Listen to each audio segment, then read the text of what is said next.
NanoLive is a label-free live cell microscope. And what that means is we are imaging the inherent properties of your cells, your tissue and culture without the need for any sort of contrast or staining technique, whether it be fluorescence, whether it be some sort of other live cell stain, whether it's a contrast stain. We don't have to put anything into the sample itself to get the inherent properties and get these really great high resolution structures of your cells without adding to them. Now, sometimes you will see a few images we have that actually have fluorescence highlighted in colors here. So you can combine it with fluorescence at times because our technique provides you this context of so many different structures at once. And sometimes you want to see a protein or a antibody or a particular structure that you want to know for sure where it is within the context of our label-free technique. So NanoLive, we are a Swiss-based startup company using this label-free live cell technique. We spun out of the EPFL in Lausanne, Switzerland, and our global headquarters is in basically on Lake Geneva in Switzerland. And so you can see this is our headquarters here. This is us staring out at the lake. It's right in between Lausanne and Geneva itself. We're a company of almost 50 people, and we have 26 different global distributors around the world. And our whole technology, we have a number of different models to our technology based off this label-free live cell technique, which I'm going to get into. We started with the simplest, most lightweight, most portable model back in 2016, which is a 3D holotomography microscope. We came out with a holotomography with fluorescence microscope back in 2018. And then we came up with this automated high content screening version of our microscope called the CXA, which came out in 2020. And so what is label-free live cell imaging? So if you see here, I have a population of cells here. You can see them imaging over time. And you can see the membrane, you can see cell division, you can see the nuclei, you can see the nucleoli, you can see a lot of inherent properties to the cells themselves. And we can look at cells in their most true form or most natural nature, if you will, right? Because it doesn't need any contrast. I can image them as frequently as I want, and I can image them for as long as I want. So if I want to do a 20-hour study and image them every 15 seconds, I could. If I want to image them every 30 minutes for 28 days, I could do that as well. As long as you can grow your cells and culture in an incubator, we can image them on our microscope itself because the technique is so gentle and is so unperturbing to your sample itself. Now, there are a lot of ways that people do live cell assays at the moment. You know, you can use the classic or the oldest techniques, so the bright field, the phase contrast, the DIC or differential interference contrast. And these techniques are very gentle, similar to this technique, but they don't allow you to quantify. They don't allow you to see 3D. They don't allow you to do the benefits that some other techniques offer. You, of course, can go to fluorescence, so fluorescence or confocal or some sort of live cell fluorescence technique, and that gives you the benefit of specificity, it gives you the benefit of quantifiable, and it gives you the benefit of 3D, but those techniques cause you to have phototoxicity, and you have to be careful with how much you expose your sample to light without having the sample not behave like they do normally. A lot of people do live cell imaging at very low magnification, but high magnification for long-term imaging is a big challenge for any of the other existing techniques that are out there. So this new 3D holotomography technique has a unique niche or benefit that you can do long-term live imaging, you get high-resolution multiplexed imaging, and you get label-free 3D information, which is particularly useful when you're looking at immune cell co-cultures, which we're going to get to in a little bit. So I did mention that it is quantifiable. So you'll notice that the images here are a grayscale value on a black background. What that means is that we have a background that is adherence free. It doesn't have any sort of distraction from the technique that allows you to measure the cells, measure the particular suborganelles of the cell without worrying about the background or anything else except the cells in the field of view. So this here is an example of a large field of view. This is a 10 by 10 grid scan. So this is actually 10 images across by 10 images down. So that's 100 fields of view acquired. These were imaged every 8.5 minutes, and that was done for 90 hours, so a little over 4.5 days. And these were 3T3 cells.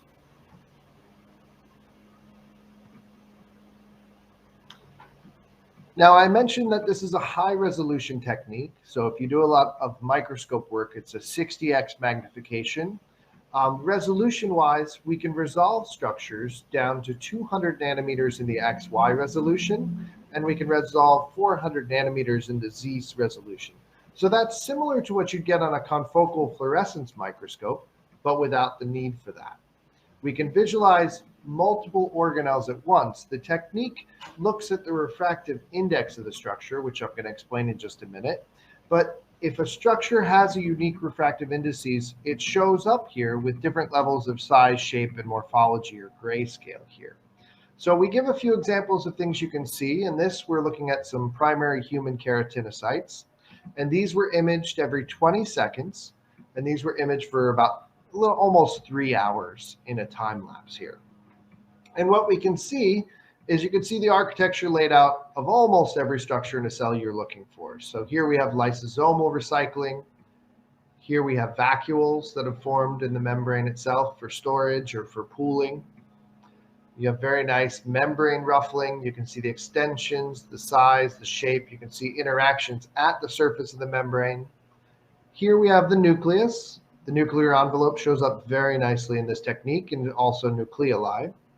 And then we have mitochondria, so you can look for mitochondrial activity, you can see fusions, you can see fissions, and you can see lipid droplets. You can see size, shape, whether lipids are expanding, whether they're vesicle transporting, what's happening with your lipids as well. So there's a ton of different structures that you can see here. Usually we can see 10, 11, 12, 13 unique structures in one particular time lapse. There are a few structures that, due to the nature of the technique, don't show up as well here. So two very large structures that still appear to be invisible would be the endoplasmic reticulum and the Golgi. Their refractive indices match the cytoplasm so much that they tend to still appear invisible with our technique. But of course, you could always overlay a fluorescent label for one of those if you're looking for particular activity of one of those related to everything else in the cell. So I mentioned a couple times that it is a three-dimensional technique. So everything you're seeing is sort of a single 2D movie so far, but these are all 3D data sets that are taken with 96 Z slices every time point. So in this case, we have an image every 15 seconds. One image is not one time point, it's 96 Z slices every 15 seconds for 15 hours. And what you can see here is we have some very nice mouse embryonic stem cells. Embryonic stem cells are very sensitive to light, so they provide a very nice test to see how unperturbing or how gentle our technique is on live cells. And what you can see here is you can see a 2D view looking down at all those different slices put together. Here I have a three-dimensional view up here where you'll notice that there's some contrast now. There's a couple different colors that are put in here. These are segmentations done by the brightness of the grayscale value here to give you contrast of different structures. So you can see that the membrane shows up in that sort of bluish color. The intracellular organelles tend to show up in sort of a yellowish structure. And then your near perinuclear and nuclear structures tend to show up in this sort of pink effect. So this is looking down on the three-dimensional from above. And then this is the axial view here on the bottom right, where you can see that the top here is the apical of the cell, and the bottom is the basal of the cell. And you can watch the cell division and watch the asymmetrical cell division of the embryonic stem cells here.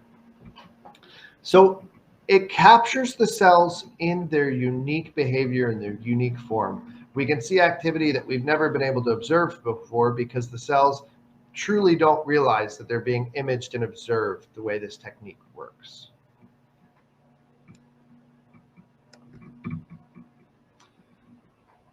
Now, one of the biggest advantages to this technique is that you don't have to use fluorescence.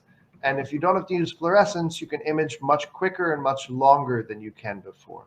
So here I have an example of two extremes to an example, if you will. They're both the same cell type. And these are mouse embryonic stem cells like we saw before. But you'll notice that from the very beginning, these two cells look very different, right? The cells themselves are the same cell type, but this cell over here has been exposed to a high amount of fluorescence activity, and the high amount of fluorescence illumination caused the cell to become stressed and to become unhappy.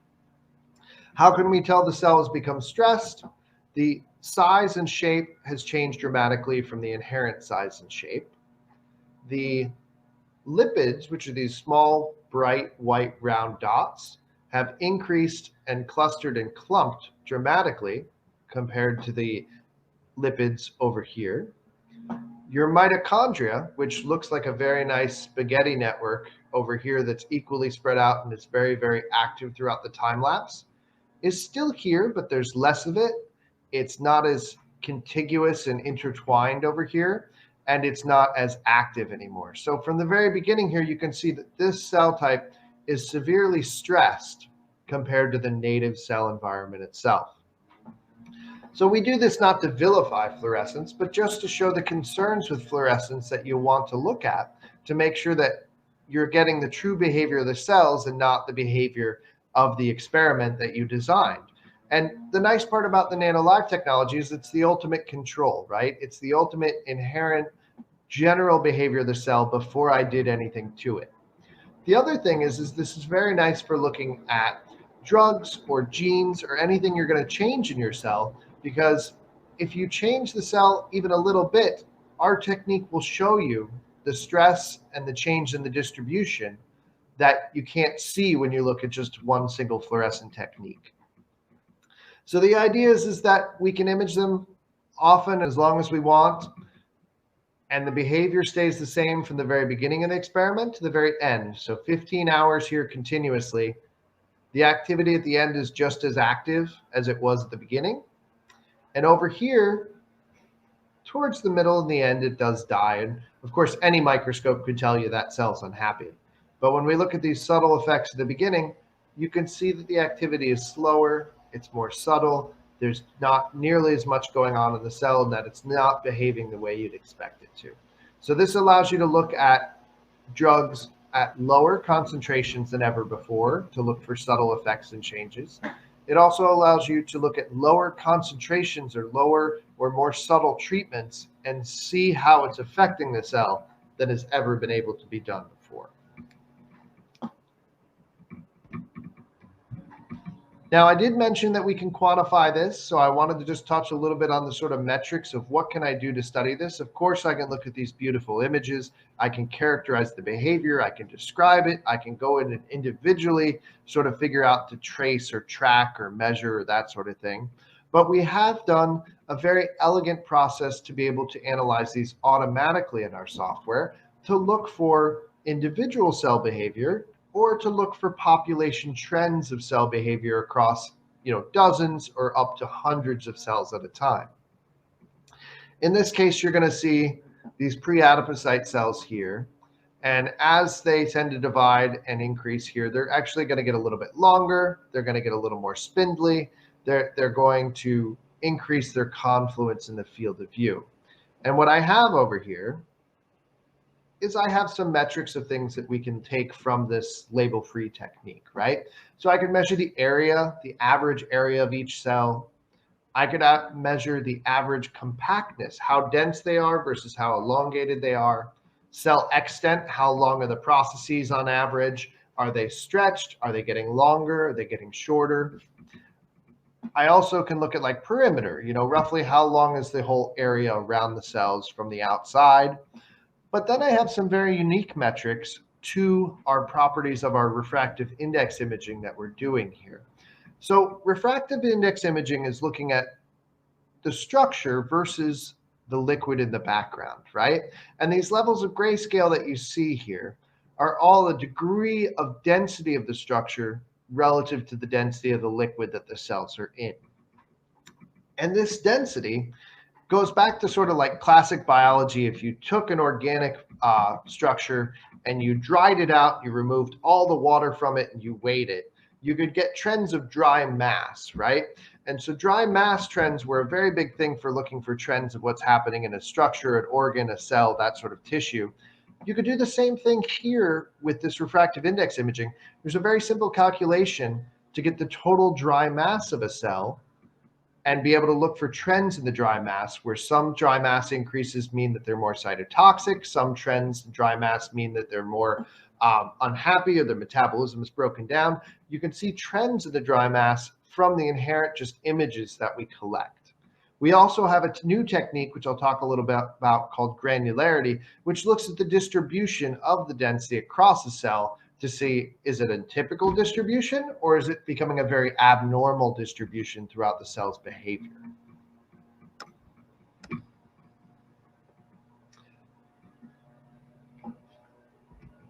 So how does this work? I keep talking about this refractive index imaging. So we're using a technique called 3D holotomography. So it combines holography and tomography. So holography, in order to compare that, we're going to use an example of just taking a picture of a mountain from across a lake, right? So we're a Swiss-based company. We spend a lot of time staring across the lake at the mountains. And on a clear day, you take a picture from across the lake. There's nothing in the way to disturb or affect the quality of the image I'm going to get. So my image of my mountain looks just like the mountain. Of course, when you're doing cells in culture and you're trying to grow cells in an incubator, you don't have as perfect of a situation as this perfectly homogeneous air and light capability is. In this case, we put a glass of wine here to mimic what a cells in a dish with media would look like. And you still get an image of your mountain, but your mountain is flipped. This part of the mountain is stretched. This part of the mountain is squashed. And it's still there, but it's very different. It's distorted in its view because of the change from air to glass to liquid to glass to air and back out. Now, the good news is light properties are very consistent, and light memory is very easy to calculate to say, okay, what happened to my light wave when it threw here and came back out? If this is what it was supposed to be, how do I mathematically change that to look back like what it's supposed to be? And how we do that is we use a very, very low powered light source, a laser light source at a certain nanometer range, and it turns on, off, on, off, on, off, on, off, on, off, on, off, on, off, on, off. And what happens is we turn it on rapidly back and forth, and we see that we get this pattern on our detector. And it looks kind of like a barcode like you would use in a store to scan to sell a product, right? And this pattern is very well defined so that we know how it should look. And then when I put it through my sample, I get my pattern, but then I get a map of my distortion of the pattern relative to what the pattern should be. So I take a reference image, I take a sample image, and it's very simple for the math of the system to back calculate and give me what the refractive index is of the structure it went through rather than the actual pattern. So that's how I get my hologram, my holograph of the image itself. I can take images or holograms through different refractive indices between 1 and 1.5. Most of the time it's in the biological realm, which is somewhere between 1.3 to 1.45. But there are also many nanoparticles I can image within that range as well. So this is what our microscope looks like here. We call it the 3D Cell Explorer. All those models I talked about look like this. And in essence, it's an inverted microscope, right? So you have your objective below the stage here. Here's where my sample would go. And I have an incubator that I put on the microscope here to grow. In this case, the incubator is off so that I can see how this works. And what happens is I have a reference beam that comes down to the camera here. And then I have a sample beam that's going to come through and take an angled image through and get collected down to the camera here. So I take this at a 45-degree angle, and I don't take one image. I take an image and I rotate every 4 degrees through all 360 degrees of my sample to collect 96 tomographs through my sample. This is the same sort of tomographic technique that you would see in a PET scanner or a CT scanner or an MRI scanner. It's just that we're the first system to put the same sort of tomographic technology to light in a light microscope version, if you will. So we get holography from the refractive indices light phase shift. We get tomography from the assembling of the multiple angles to create this 3-dimensional stack. And what I get is this high resolution, high contrast stack here, where I can see all of these fantastic structures of the intraorganelle behavior in 2D, in 3D, and be able to see what's really happening in my cells themselves.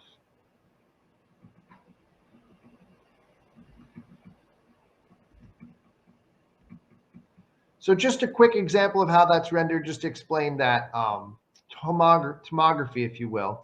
So it takes an image every 4 degrees, moves 4 degrees, another image, moves 4 degrees, another image. You have 16 millimeters of free range around here. We use a 520 nanometer laser at a 45-degree angle to collect that. And we can image all 96 frames as fast as 2 seconds.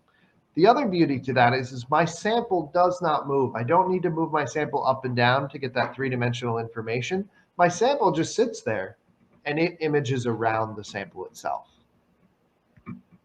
So I get this 96 Z slices over 30 microns in a nice 3-dimensional stack.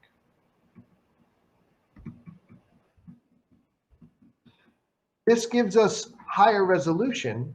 By collecting these multiple angles, I increase my sampling size to get a higher resolution image than the objective could image normally. So this is a similar sort of frequency and resolution trick as structured illumination microscopy uses to improve this resolution to get these super sharp images of these structures without going to great lengths. So that's one of the secrets of how we can get such high resolution structures from the objective that we're using. Okay, so the beauty to this is we can shorten your process, right?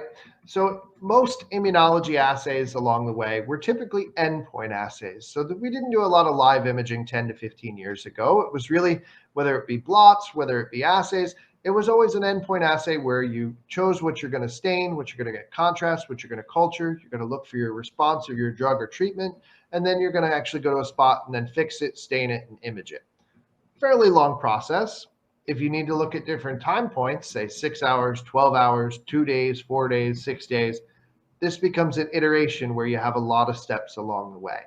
The idea with our system is that you can just run it and run it continuously and hopefully get all that information you were getting from multiple experiments at once in one quick experiment.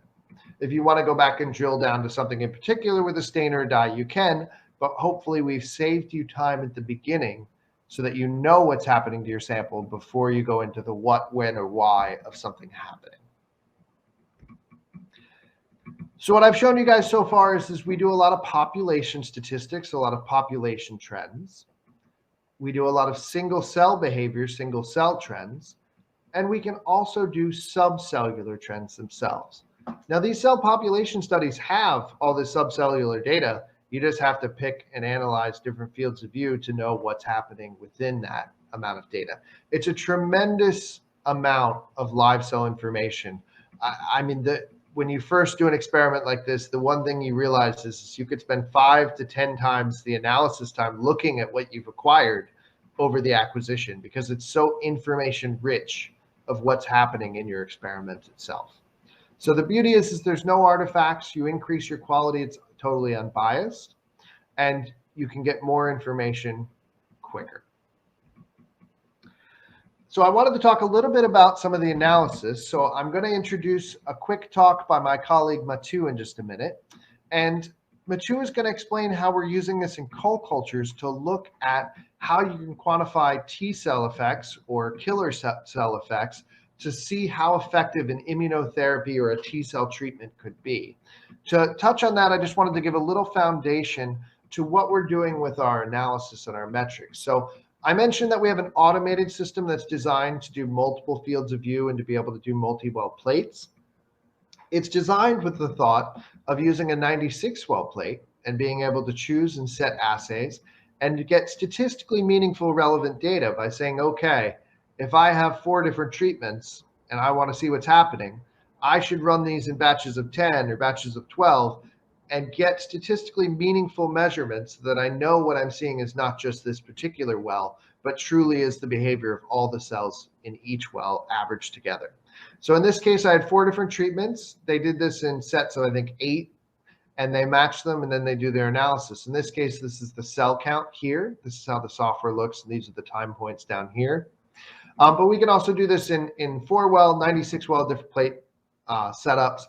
And we can look at all those different metrics I mentioned before. So here we have 12 cell metrics of the classic sort of metrics, right? So number of cells, confluency, what percentage of the area the cells are filling. You can look at ellipticity, you can look at perimeter, you can look at these dry mass density measurements I mentioned before, the extent, how long they are, how much they're extending, circularity, you can get the averaging of the refractive indices, the compactness, the area. Lots of different things we can look at for all the cells. When we get to Matthew's T cell measurements, we're actually going to have these unique measurements for the T cells, these unique measurements for the target cells, and then the interaction between them. So in that module, we're going to go from 12 cell metrics up to 29 cell metrics from a single field of view experiment. So this just gives you an idea of what the sort of data is going to look like. It's going to give you your maps. It will give you your standard deviation in the software. So if you have 10 wells and they all perform the same, the deviation will be very close around the original line. And if you have very differences in there, you'll have these much larger bars of deviation to show you how much difference there is from well to well in your experiments also. So this just is going to show you an experiment where these guys are going to get a little bit longer. They're going to elongate over time. Clearly, the extent of these guys is going to go up. Your compactness is going to go down. And your dry mass is also going to go down. So you can see from these trends, the bright line is the actual averaging of the measurement. The shadows around them is the standard deviation. So the darker yellow color you can see is the deviation of line to line from it. So you can see trends that with just a few of these measurements, you can see exactly what's happening to your sample and what's going to be coming out of it itself. Okay, so I mentioned before this thing called granularity, which is a distribution of the dry mass. So granularity is the best way to describe that is if I drew a line across a sample, it's how many differences in brightness do I see across an image. So you can see it would be a little bit bright here, it'd be very, very bright here, it'd be dark here, it'd be very bright here. So these distribution of the brightness levels across the cell, we call granularity. We also compare it to if you put your foot on a beach. On a very fine beach, it's very smooth under your foot. On a rocky beach, it feels very rocky under your foot, right? We can use this granularity measurement to see what's happening in a population to say, okay, the cells are all alive, but are they all happy? And if your granularity changes dramatically across a field, we know that something's not happy. Something is not going right within these cells, right? So if we drill down to the cell itself, you can already see here that yeah, you can see the nucleus, the nucleoli, but there's these really big pools out in the membrane and in the cellular space where there's clearly something pooling and not working right in the typical behavior of the cell. When we go to the subcellular resolution here, now you're going to see these are lipid pooling. These lipid vesicles are clumped and clustered together, but also your mitochondrial spaghetti network is still there, but it doesn't look like what it looked like before. See how many round circles I have in here? This is a classic breakdown of your mitochondrial behavior, that something is affecting the mitochondria and making them very, very unhappy. You have a metabolic dysfunction going on within these cells. So from that granularity, from a population scale, I can see, look for trends, and then I drill down to the sub-resolution and I can tell you exactly why that trend is happening. So it gives you a powerful way to screen from a very high level all the way into the very fine details of what's happening in your cells in a completely novel way that has never been possible before.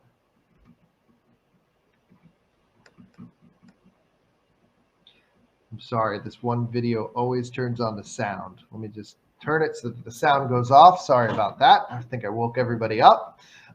So here you can just get an idea of what that looks like at a 96 well plate, what all this information looks like at a quick glance on, 60, 70, 80 wells here, looking at multiple fields, looking at fluorescence with the label free. All that fine detail you saw before is in there. We're just showing a quick global view to show you what fine details and how big of a data set we're talking about here. The nice part about having that multi-well scanning is that I can also get a larger field of view. So you've seen before that I've shown you like zoomed in structures of cells, and I've shown you individual cells, and then I've shown you these fields of cells. And these fields of cells are acquired by taking automatic images one after another quickly to put them all together into a larger field of view. So I get the resolution of my 60x objective, but over a large field as well over time. And I can do 3x3 grid scans. I can do up to 10x10 grid scans. Typically, I can do up to about 225, 230 cells in a single experiment if I would need to. Okay, so one more thing, and then I'm going to pass it on to my colleague Matu to give you a nice explanation itself here. So I'd like to give you an example here of how we use these metrics to look at cell death. So cell death, of course, can be a very easy way of if your cell rounds up and leaves the dish and floats away, of course it's dead. But what we want to look at is the early stages of the cell and what sort of cell death and what's happening in your cell here. So what I have here is I have a mixed co-culture of pre-adipocytes and glioblastoma cells.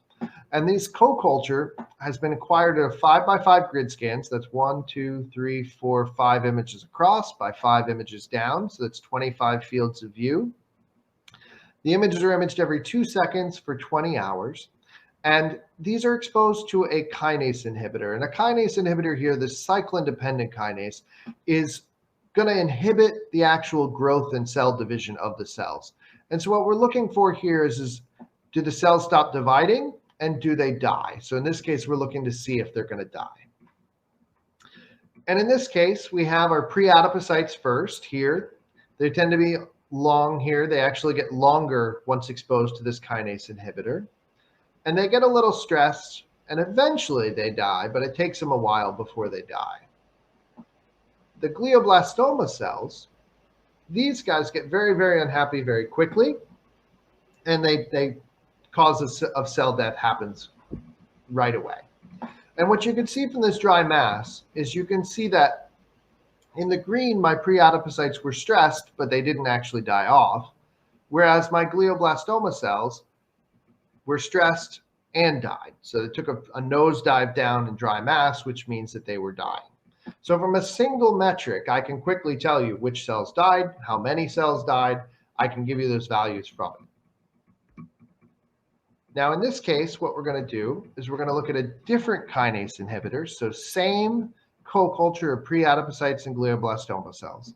But in this case, we're going to use a receptor tyrosine kinase, so a different kinase inhibitor. And what happens here is my pre-adipocytes die as well. They get unhappy and they die. And my glioblastoma cells are going to get unhappy and they're going to die. However, the way they go about dying is very, very different. So what you're going to see here down below is I have my green is my pre-adipocytes here, and my orange is going to be my glioblastoma cells.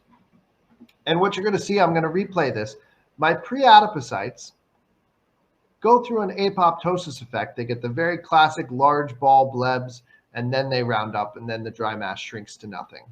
Whereas the glioblastoma are not going to have a classic apoptotic effect. They're going to have a necrotic effect, a very messy, very grainy, very almost like they explode sort of necrotic death to them themselves. And these necrosis versus apoptosis effects can be characterized not with one metric, but they can be characterized between the two metrics to define which cells have a trend for apoptosis and which cells have a trend for necrosis.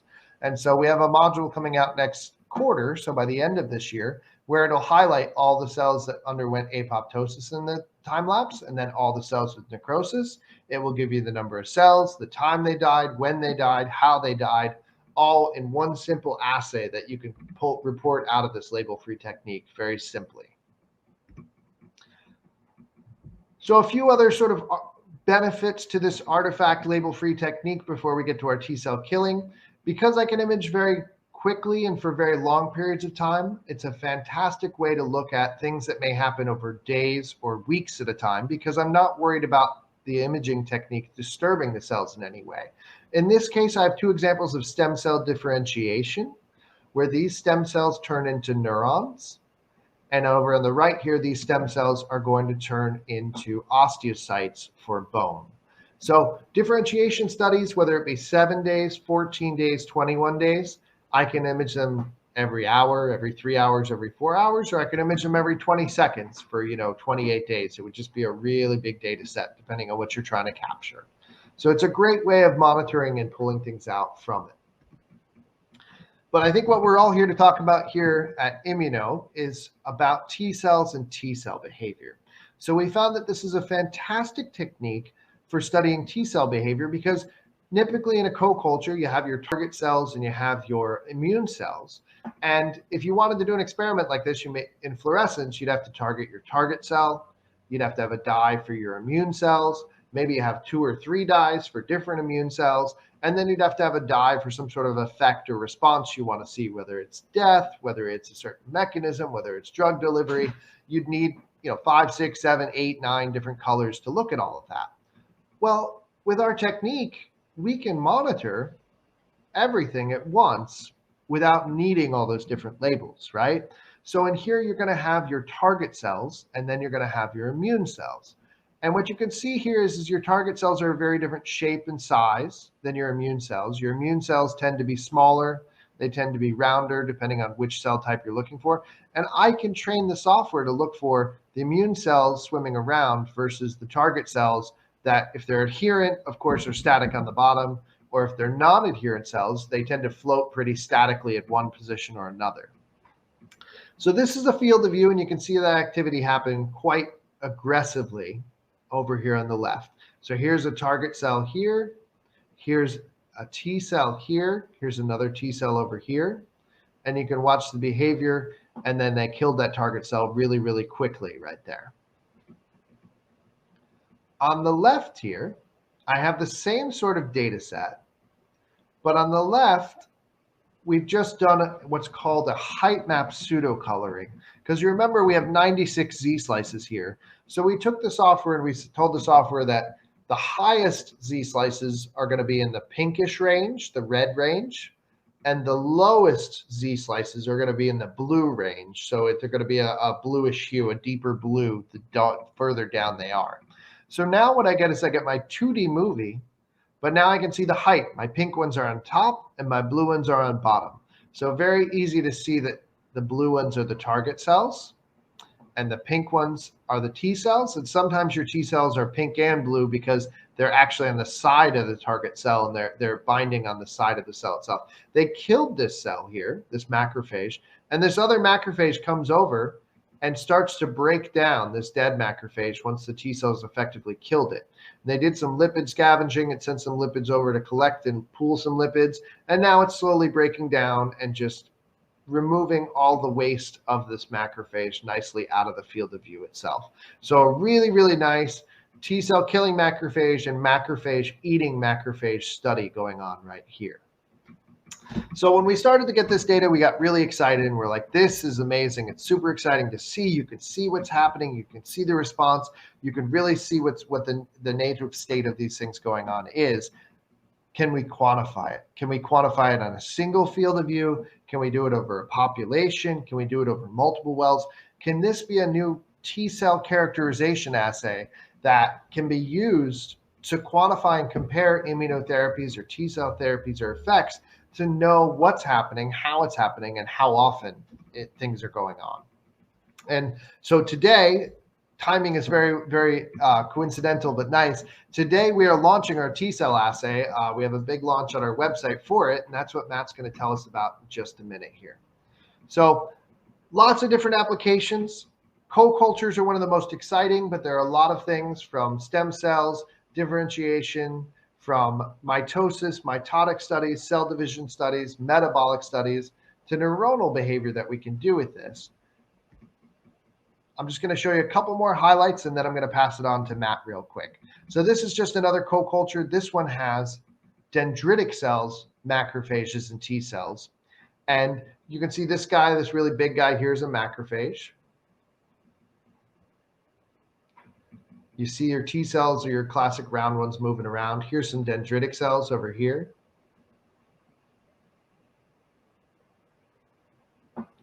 And then you're going to see some T cell behavior down here. So lots of combinations and ways to put these together. Another sort of, more like single cluster. This was just T cells by themselves, looking at how T cells interact with each other, how they explore each other, how they're looking for things. You can see how they probe in 2D and 3D. It's a really interesting way of looking at just the general behavior of the T cell alone as well, and around other T cells also. And in here, you can see the nucleus, the nucleoli, and some of the internal architecture that you couldn't see in those zoomed out movies that we saw before. This one is T cells with pancreatic cancer cells, just a few different ideas so you can see what different cell types look like with this interaction. You can see your T cells always behave a little different depending on the response and what their targets are. These guys are much quicker. Just different ways to observe how they're exploring and how they decide what is foreign, what needs to be killed, what needs to not be killed, what do I just skip and move around and go through. Just a number of different ways to look at it. This one is also a really nice one, microglial cells. So, the immune cells of the brain. So working in here with some hippocampal neurons, you can really see these glial cells don't interact in the same way as T cells, but in some ways they do. So you can really see the 3D architecture here. And you can do some pseudo 3D elements as well if you want to. And this is just some astrocytes and neurons, just to show you as you get to more dense and more interesting 3D architecture, how it looks. You can still resolve things. It's just a little different how you can resolve. But the more interactions you have, the easier it is to see with our technique.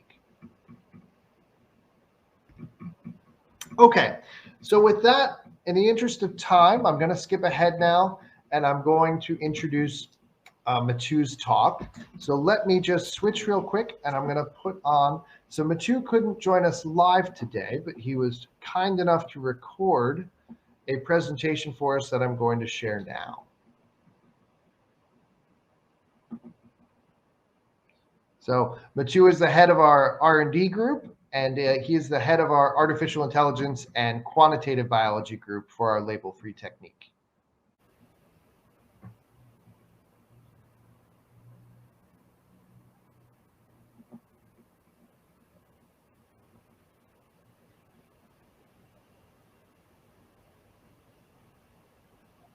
Hello to everybody. Thanks for attending. Yes, now it's working. I'm Mathieu Fréchat, and I'm the head of the team AI for biology at NanoLive. Before starting, my apologies for not doing a live presentation. Organizing schedules in this COVID era can be very challenging. I joined NanoLive in 2017 to develop our quantitative cell biology laboratory, and our aim is to develop new approaches for exploiting the incredible images that our microscopes produce. Today is the first time we communicate about one of our most exciting projects that will be launched as a product within the coming weeks. This project looks at quantifying the relationship between effector T cells and target cells using computer vision and holotomography. So I hope that you will find it as exciting as we do. Here is a quick overview of the content of the presentation. I will start with a short introduction about the concept of holotomographic microscopy. So HTM is a technology used by our microscopes. It is a label-free technology that can image cells with high temporal and spatial resolution and no phototoxic stress. We will then briefly discuss the challenges of segmenting complex biological objects within labor-free images. In a nutshell, it is very complicated to identify single cells without a fluorescent signal, and we work to circumvent that problematic. Finally, I will share with you the novelty that can be brought by an image-based analysis of the interplay between effector T cells and target cells. Holotomography records refractive index variations. A good analogy is to consider this glass of water. The air, the glass, and the water are all translucent. Therefore, their capacity to absorb light is not a good feature to distinguish them. But light gets diffused at the interfaces between those various matters, as it is revealed by the bent straw. Their refractive indices are different. The light is traveling at different speed, those different media, and that is a measurable feature. At another scale, that is exactly what NanoLive's microscopes measure. Our microscopes measure the tiny variations of refractive indices that exist within cells. They measure the slight perturbation in the phase of the light that crosses the biological sample. This otherwise translucent material, cells are very translucent, gets represented by the distribution of its inner refractive indices over space and time if you would perform a time-lapse experiment. Concretely, a coherent light beam is produced by an extremely low power LED at 520 nanometer, to be precise. This beam is then split in two. One becomes the reference beam, the other one the object beam, and this object beam will go through the sample, and its interaction with the biological material will perturb its phase, and when this beam meets the reference beam, an interference pattern is created, also known as an hologram. Thanks to a rotating mirror, this process is repeated for many different positions around the sample, with an incident laser at 45 degrees distributed all around the sample. This leads to the acquisition of a holographic volume that is later processed to recreate the direct 3D volume of the sample that can be observed.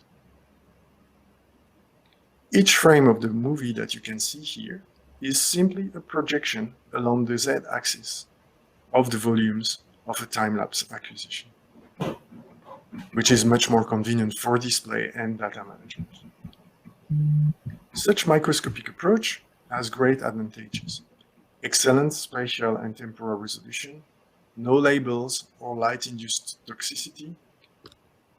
However, those advantages come with a great challenge: the segmentation of cellular objects displaying complex texture, especially when there are many cells within the field of view. So, one could of course use a classical fluorescent approach. You can see here live cells stained in the far red channel, with cell trace for the cytosol and drag5 for the nucleus. Those two stains are very popular for fluorescent live cell imaging. The signal is good but faint, as we did a light stain and used a very gentle excitation to allow our cells to survive the time-lapse acquisition for a decent amount of time. We do not want to be in conditions similar to a staining of fixed cells, obviously. We want them to survive, and that comes with constraints. In this case, we could image those cells for 2 hours at a frequency of 1 image every 2 minutes before cells start dying. Here, you can see only the first time point of the acquisition. More details are available in the September's issue of Microscopy Today, where we published this data. So we then applied state-of-the-art fluo-based cell segmentation procedure, as it is done on fluorescent signals since decades, segmenting first the nucleus and expanding it over the cellular stain signal to obtain single-cell segmentation. The resulting fluo segmentation is then represented over the refractive index signal. The fact that signal was taken at the same time, and it shows that the fluo-based segmentation actually fails at capturing the true cell boundaries. Besides, as I already mentioned, a fluo-based approach is very toxic for cells. So we developed a fully label-free segmentation approach that is now available into our analysis environment called Analítica. You can see here that the performances are excellent. The cells are segmented with great details, without any label or light-induced perturbations.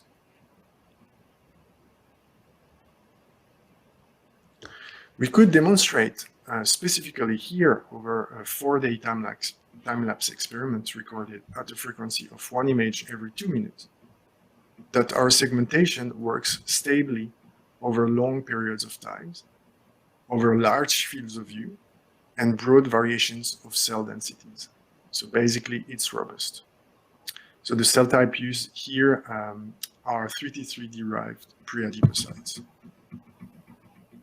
A zoom in on the details of the cell segmentation shows that the performances are kept high even when cells touch each other in crowded areas. So this segmentation tool is contained within our analysis environment called Analytics, and this tool is perfect for cell monocultures and provide general metrics such as cell size, dry mass, texture measurement, or other shape descriptors.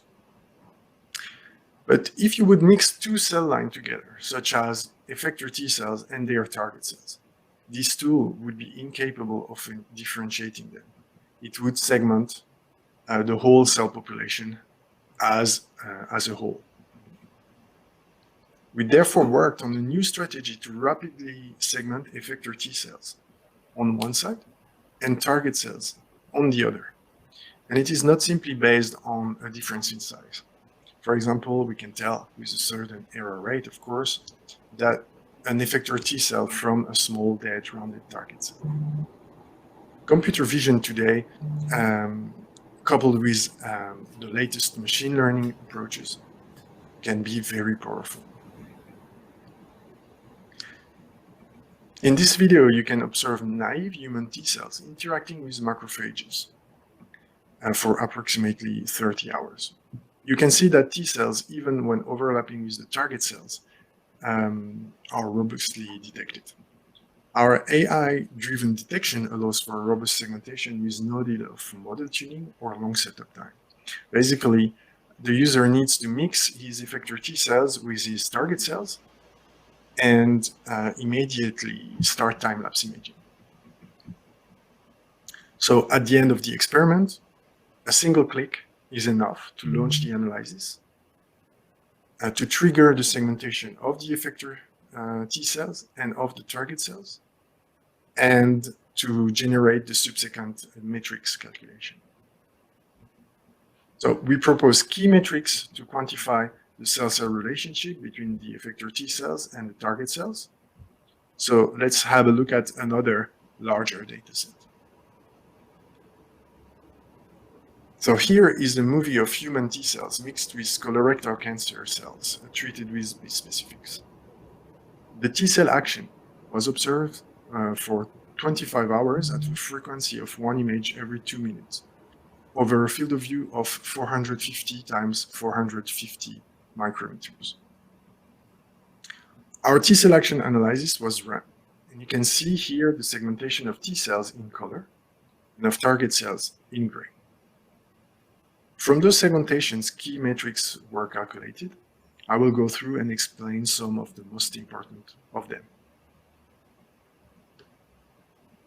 The first 4 plots are basically quite fundamental but essential. Those are the quantification of confidence and the count of effector T cells and target cells. You can see here colored bars, so we will come back to those bars in the plots. They represent the automatic detection of key events performed by our tool. So please ignore them for the moment. The next three plots are about cell-cell interaction over time. The first one represents the effector T cells in direct contact with target cells over time. A contact is recorded as soon as one segmented T cell shares just one pixel with a segmented target cell. The second one represents the ratio of effector T cells present in the field of view that are engaged in contact with the target cell as a function of time. It is interesting to observe that this ratio reaches its maximum in roughly 1 hour, while the number of T cells in contact varies much less in proportion, which quantifies the part of T cells that were present at the beginning but never attached and went away. The third plot represents the surface of target cells covered by effector T cells as a function of time. So simply speaking, it represents how much target cells are actually attacked by one or multiple effector cells. The next two plots are about effector T cell and their displacement and position regarding their target. The first plot represents the mean speed of displacement of the population of effector T cells as a function of time. This value is expressed in micrometers per second and is a good metric to use as a non-exhaustive example in conjunction with other metrics, such as the ratio of effector T cells in contact with target cells, to define, in this case, the first moment when T cells attach to their target cells. So, as a precision, because you might wonder now that we do not perform tracking here, since no tracking procedures is currently robust enough to be generalized in the context of a product. Instead, we derive the speed of effector T cells from image-to-image similarity calculation. The second plot represents the average distance between all effector T cells and their closest target cells. It's a pretty straightforward measurement. Those next two plots directly quantify the capacity of effector T cells to kill their target cells. The first plot represents the cell death rate as a function of time, while the second one is a quantification of the number of T cells required to achieve the cell death rate. In other terms, it is a general quantification over the currently observed population of the number of target cells that one effector T cell can kill. So it is a direct evaluation of the capacity of a given population of effector T cells to perform serial killing. I think that's quite an interesting measurement, since serial killing is quite an elusive feature of effector T cells.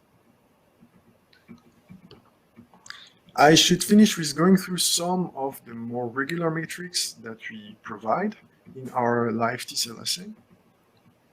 Even if they do not directly talk about cell-cell interaction, metrics like area, dry mass, or the granularity of target cells are extremely useful to investigate the details of how effector T cells act on their target. The dry mass, for example, is linearly linked with the refractive index and can be calculated very easily. So we provide it.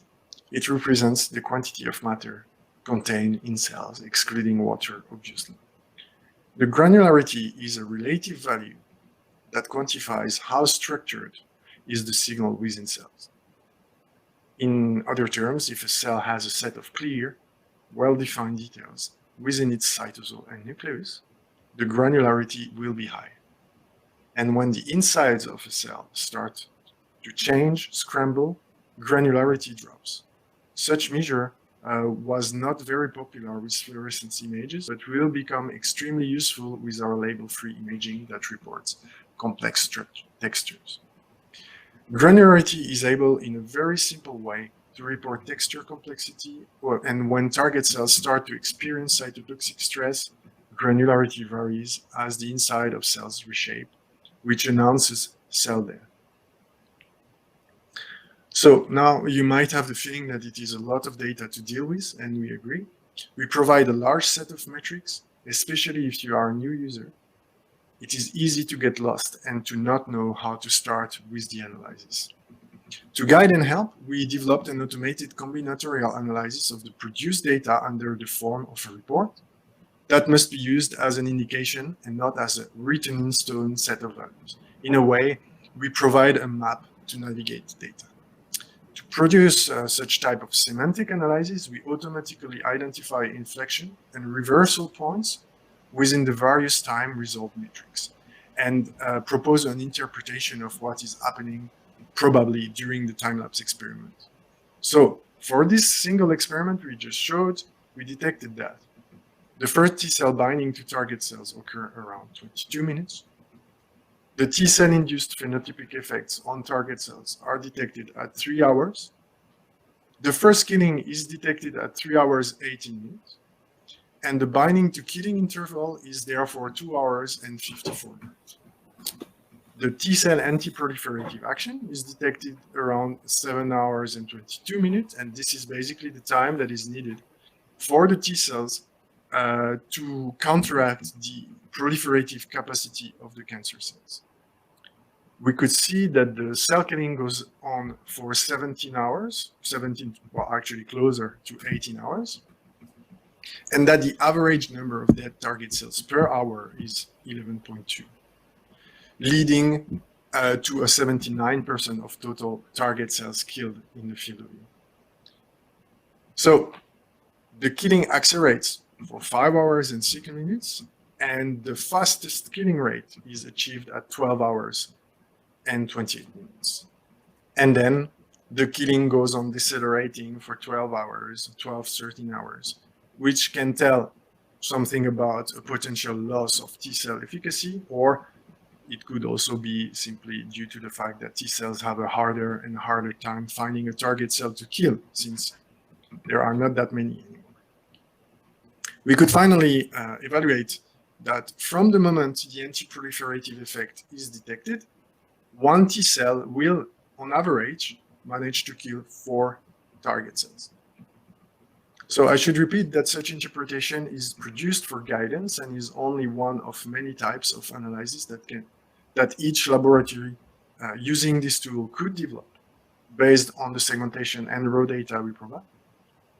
But our image-based live T-cells assay is a very versatile tool that has the advantage to look at the T-cell action dynamics over the entire process of finding, binding, stressing, and killing target cells. By looking at both cell types at the same time, without any labels, and by quantifying cell-cell interaction, our solution offers a new angle for looking at the relationship between effector T-cells and target cells, one that is actually truly non-invasive. We do not use label, and it will leave the sample ready for further analysis or usage. By its design, this tool can work in synergy with the set of tools that currently exist for immuno-oncology. Functional assays used to detect immune checkpoints, quantify cytokine, detect techniques used to measure affinity or avidity of effector T cells for their targets, or to measure target cell death are all designed to analyze a precise and, well, somewhat narrow aspect of the effector T cell and target cell relationship. Our solution will come together with all these solutions to bring a broader view of this extremely important phenomenon. So to conclude, our live T-cell assay addresses open challenges in the field of immuno-oncology using advanced AI and computer vision, but also by bringing an innovative biological interpretation of the produced data. I will finish with a set of warm thanks to all the employees of NanoLive, specifically to the members of my team implicated in the creation of the tool, Lorenzo Archetti and Hugo Morin, and to all the people implicated in the great challenge of transforming a prototype into an actual product. So I hope you will like that new product called Live T-cell Action. Finally, thanks to all of you for your attention. Thank you very much. Hello to everyone.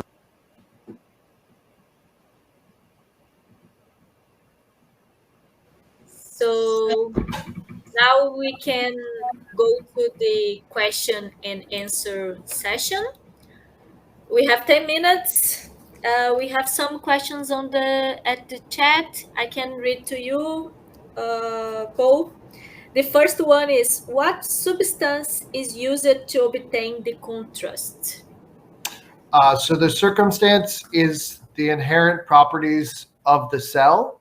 So it's just looking at the changes of the light passing through the sample. So it's merely a typical cell culture with the illumination being detected in many different ways. Okay. The other one is, how large are large data sets? So the good news is that we're doing higher magnification data sets, so they're not huge. We're talking at most usually a couple 100 gigabytes. At most, maybe you could get up to 1 terabyte, but most of the time it's in the few 100 gigabyte range. Perfect. We have another one that is, will the system have even better resolution if a 100x objective is used? It's a very good question. And yes, the theory of 3D holotomography does say that you would get higher resolution if you used a higher magnification objective or if you used a higher numerical aperture objective. The original paper that was published on the technique actually did do super resolution imaging and got, rather than 200 nanometers, they got down to 90 and 80 nanometer resolution. However, those required immersion oils or immersion liquids of some sort to be done, which made it not very easy to do screening of multiple positions on well plates. So we made a strategic decision as a company to rather get more high content live cell data than to do super resolution when there's so many other people doing super resolution in the market today. Nice. If you use a different laser, example 633, can you see gold, and which are not detected with the 500 laser? Very good question. So the resolution is defined by the laser illumination. The higher resolution, the higher wavelengths you go to. So if you went to 633, you might be able to get deeper, or you might be able to penetrate different and be more gentle, but it wouldn't necessarily resolve the structures in a different way. There are people exploring some different techniques to try and pick up the Golgi and pick up the ER in different ways that you can get that contrast. Specifically not by changing wavelengths, but by some other contrasting techniques to play with the polarization and what you can pull from it. Nothing commercially out there yet, but stay tuned. There's more being worked on. Okay, great. I have some questions. Of course. The first one is from Matthew's presentation. What type of effector T cells are you speaking about? So we've tried a number of different T cells and validated them on this system. We've done regular classic CAR T cells. We've used gamma delta T cells, and we've tested it with natural killer cells. We have had some requests for some neutrophil or some other things like that. We're still validating, but so far we think it'll work with almost any type. Okay, great. The other one is, how accurate is your identification of T cells? I worked with T cells, so I'm excited with this. So, I mean, the accuracy, as long as the format is set up the way it's described, we found through hundreds of validations that we can get about a 95% accuracy to the recognition of all the T cells that come into the field of view. So there's still about a 5% chance of error, but we figure that we feel like that's a pretty strong performance from it. Thank you. The last one is this technique designed for single samples, or can this be done with throughput, the T cells approaches? Yes, so it depends on the model. So we have 2 models for single samples, and we have 1 model for throughput. So depending on what your aim goals are for your research, you can do it on 1 single time point at a time and do them sequentially and do a time lapse every night over a week, or you could get the throughput model. And the throughput model with the T cells do move very quickly. So it's not something that you can put 100 positions and get around to them all fast enough to keep up. We've averaged about 10 to 12 wells at a time that you can do with this technique and still get around every 5 to 10 minutes. It still gets the dynamics that you want. Yeah, it's really fantastic. Yeah, we have another question. Is there a NanoLive system in Brazil? Not yet, but hopefully soon. So if you'd like to be first. Yeah, I hope so too. And just to tell you, we had a lot of wow comments at the chat.